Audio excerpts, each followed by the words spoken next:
Do you wish that video had aired in prime time instead of Clint Eastwood's monologue? You know, I think it's important that people do see that side of Mitt. We appreciated Clint's support, of course, but it's so hard to really get a sense of who this person is in such a short amount of time. But yes, I do wish more people had seen those touching moments. And I've personally, Norah, for me, the more touching moments were the real personal testimonials, the real live people whose real lives had been so impacted by such loss and such difficulty in their lives, and how Mitt was there for them. And again, without a camera, without anybody recording it, with anybody talking about it.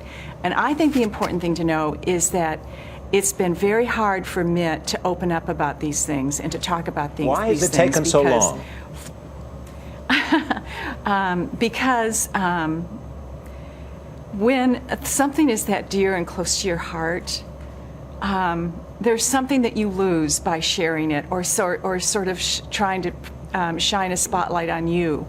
When someone is going through real difficulties, you don't talk about how, oh, I did this and I did that. That's not why we do it.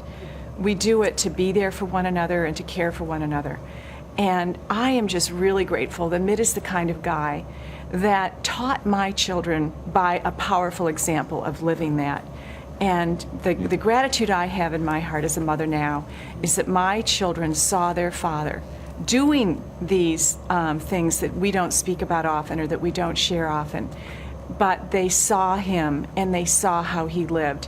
And example is so much more powerful than saying the words and saying, be there for your brother or sister. We saw Mitt do those things. Mrs. Romney, I sense that was the message that you too were trying to deliver, learning from the example that you tried to provide testimonial to, and that people should trust Mitt Romney. I mean, you said that in your speech last night. So I just have to ask you, it seems like because this time is so precious and it's so hard to try and communicate that message in this kind of world, whether the Clint Eastwood thing was a distraction, was it a mistake? Well, it's again, we appreciated Clint's support, and he's a unique guy, and he did a unique thing last night, but you can never take away from the fact that this country's in trouble, and people are looking for real leadership, and that I know that Mitt is the man for this moment, and I hope most Americans will sense too what I sense and what I hear from so many women and so many men across this nation, that they are ready for a change. He made the point clear in terms of the women that he worked with, and how many, his chief of staff, and all the fact that so many people, and his respect for women. But you seem to be surprised by by Clint Eastwood's performance as the camera took a cutaway of you. I didn't know it was coming. Again, I can tell you we're grateful for everyone's support, and especially grateful for what a great night it was last night for us.